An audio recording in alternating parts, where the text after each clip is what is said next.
السلام علیکم، میں ایس کے سمیع اس بلاگ کے ساتھ حاضر ہوں۔ آپ تمام دوستوں سے گزارش ہے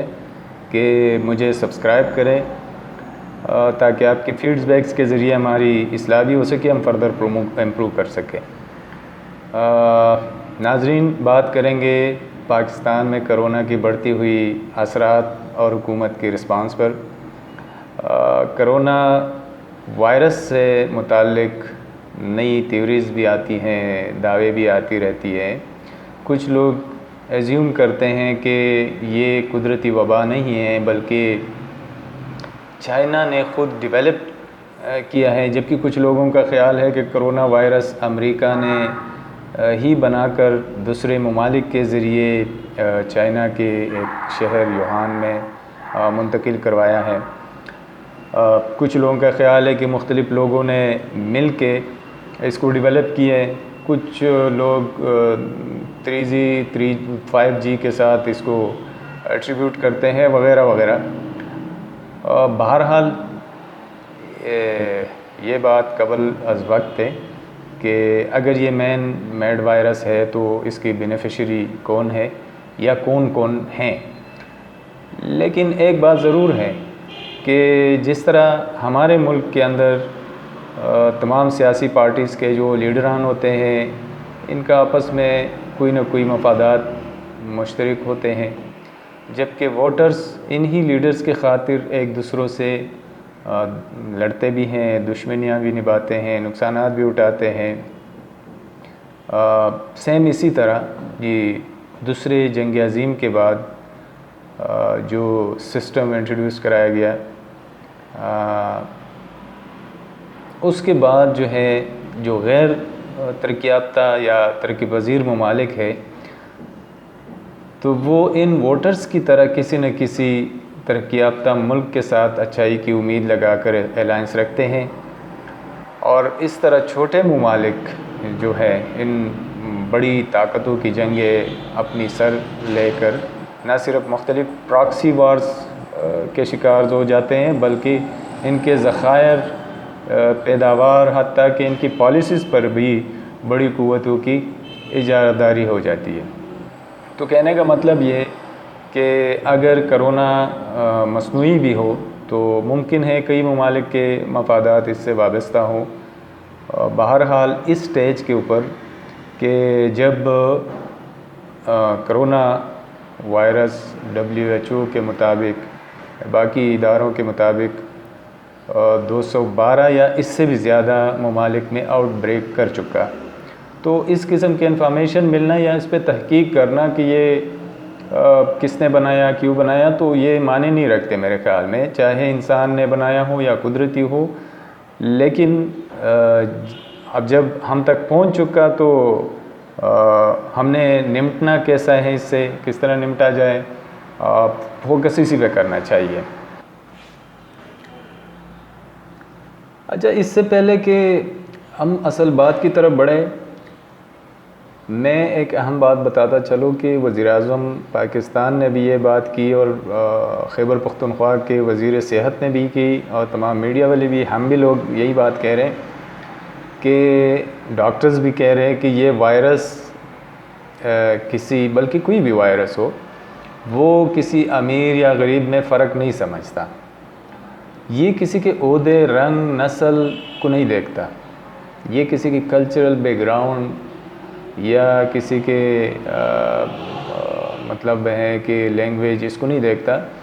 یہ کسی کو بھی اور کسی سے بھی پھیل سکتا ہے۔ تو حکومت سے سوال بنتا ہے کہ کرونا وائرس کو کسی نے اور کس طریقے سے اس بات پر آمادہ کیا ہے کہ جی تم نے صبح 10 بجے سے 4 بجے تک نہ کسی سے لگنا ہے، پھیلنا ہے، اور نہ کسی کو اپنے ٹرانسفر ہونا ہے۔ اس دورانیہ میں ہم لاک ڈاؤن کریں گے، اور یہ بات کس طرح ذہن نشین کروائی گئی کرونا وائرس کو کہ یہ شاپنگ مالز، سرکاری دفاتر اور باقی جو کاروباریں ہیں وہاں پہ یہ پھیلے گا، جبکہ ریڑھی والوں اور پرائیویٹ آفیسز جو ہیں وہاں پہ یہ ٹرانسمٹ نہیں کرے گا۔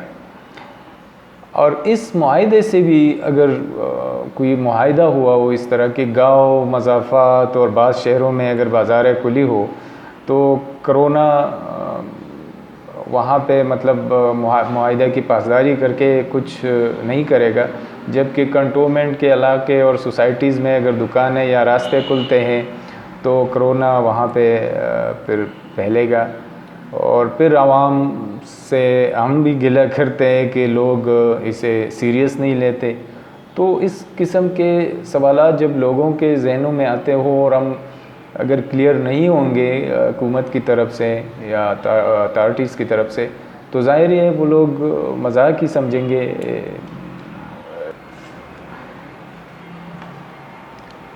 اچھا، پھر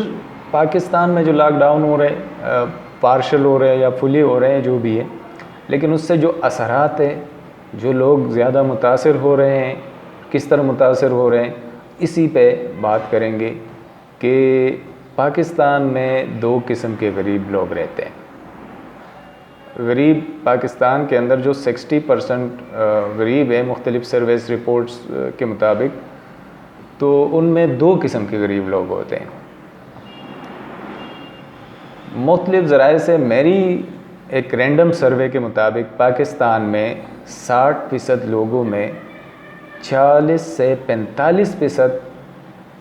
جو غریب ہیں وہ صاف ستھرا کپڑے پہننے والے غریب ہوتے ہیں،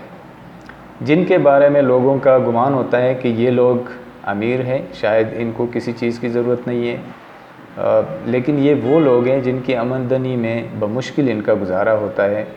ان میں بیشتر لوگ جو ہے وہ نجی اداروں میں کام کرنے والے لوگ ہیں جو پرفارمنس بیسڈ اجرت لیتے ہیں، اور لاک ڈاؤن کے دوران یہ لوگ اپنے فرمز کو فائدہ نہیں دے سکتے، تو اس وجہ سے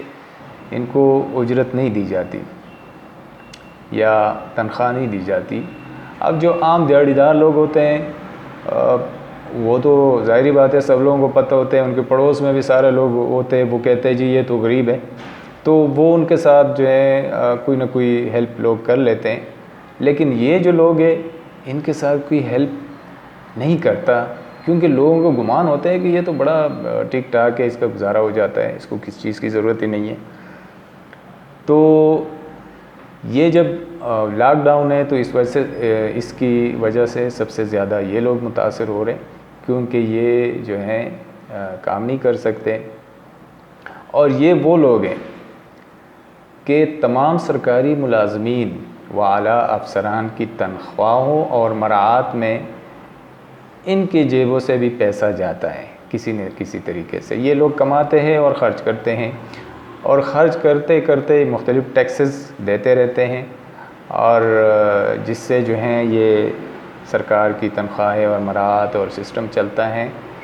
تو لیکن آج جب ان کے اوپر آیا تو وہ یہ لوگ اکیلے ہی اس کو بھگت رہے، کیونکہ ان کو سرکاری نوکری نہیں ملی،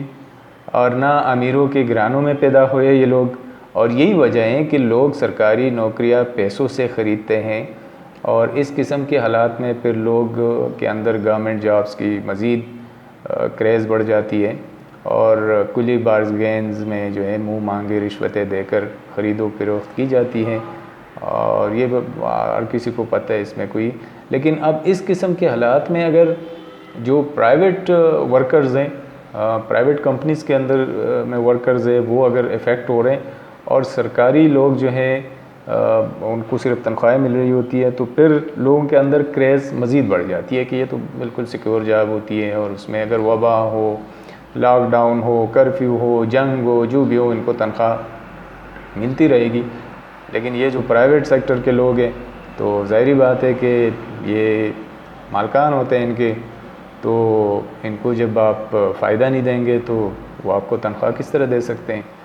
تو یہ ایک مسئلہ ہوتے ہیں جو ہمارے ملک میں لوگ اسی لیے زیادہ تر جو ہے نا گورنمنٹ جابز کے حصول کے لیے مختلف حدیں پار کر لیتے ہیں۔ تو اس کا ایک طریقہ تھا، ایک راستہ تھا، ایک ماڈیول اگر حکومت اپناتے تو مطلب اس کو ڈیوائیڈ کر سکتے تھے۔ آج اگر حکومت وقت اس وبا کے اثرات و نقصانات کو قوم کے اوپر تقسیم کرتے اور ہر پاکستانی پہلے سے کچھ کم پہ گزارا کرتا تو سب کے کندھوں پہ بوجھ ہلکا ہو جاتا، اور اسی طرح یہ جو نقصان ہے، جو اثرات ہے، یہ تقسیم ہو جاتے تو ایک دوسروں کے ساتھ جو ہے نا ایک ہیلپ ہو جاتا۔ اگر حکومت ایک ماڈیول اپنائے کہ پولیس، فوج اور ڈاکٹرز کو چھوڑ کر، کیونکہ یہ لوگ آن ڈیوٹی ہوتے ہیں، وبا میں بھی یہ آن ڈیوٹی ہے اس اپینڈیمک کے اندر، اور ڈاکٹرز بھی ڈیوٹی دیتے ہیں، باقی ان تینوں کو اور باقی جو لا انفورسمنٹ ایجنسیز ہیں ان کو چھوڑ کے، تو یہ جو باقی جتنے سرکاری ملازمین ہیں، بڑے عہدے پہ ہیں، چھوٹے عہدے پہ ہیں، وہ پروجیکٹس میں ہیں، وہ گورنمنٹ اونڈ کمپنیز میں ہیں، وہ کارپوریشنز میں ہیں، اساتذہ ہیں سرکاری اسکولوں کے، یونیورسٹیز کے ہیں، یا پھر سرکاری محکمہ جات میں ہیں، ان کی تمام، کیونکہ وہ تو ڈیوٹی نہیں کر رہے ہیں نا آج کل، تو چلو گزارا تو سب نے کرنا ہے۔ اب ایک مسئلہ ہے اور پورے ملک پہ نہیں ہے، پوری دنیا کے اوپر ہے، مطلب اس میں کوئی یہ نہیں ہے کہ ایک خاص علاقے میں ہے، آج کل تو کہہ سکتے ہیں کہ پوری دنیا میں، بلکہ باقی ممالک جو ہے ہم سے زیادہ افیکٹڈ ہے، تو اس کو ہم نے ڈیوائڈ کرنا ہے۔ تو اگر حکومت ان لوگوں کی، سرکاری جو ملازمین ہیں جن کو تنخواہ ریگولر مل رہی ہے گورنمنٹ کی طرف سے، ان سے 25% یعنی 25% تنخواہ کاٹتی، اور ان پرائیویٹ کمپنیز کے جن کے NTN ہیں، ان کے ملازمین کو ان سے بھی